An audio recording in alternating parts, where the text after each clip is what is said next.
આ આપણી રીંગણી છે. તો રાહુલભાઈ આ ક્યુ બી છે રીંગણાનું? હા મુક્તા મોતી. હા તો હજી આ કેટલો ટાઈમ હાલશે રીંગણી? આ રીંગણી હજી કેટલો ટાઈમ હાલશે? રીંગણી તો હજી ફાલ જોતા હજી 1.5-2 મહિના હાલશે. પાણી વાયરા હજી ફાલ જોતા અને એ કદાચ પાણી વારસી એટલે 1.5-2 મહિના જેવું હાલશે. બરોબર. 1.5 મહિના અહીંયા છે જો લઈ લ્યો. સાપ જેટલા ઉતાર્યા. રીંગણા બહુ સારા થાય છે. રીંગણાનો ભાવ શું છે? 25 કિલો 30 જુઓ વાહ, હાલો શાક જેટલા થઈ ગયા.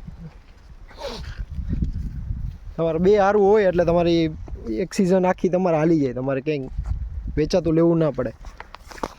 મરચાં લાલ ચટણી જેવા લઈ લીધું.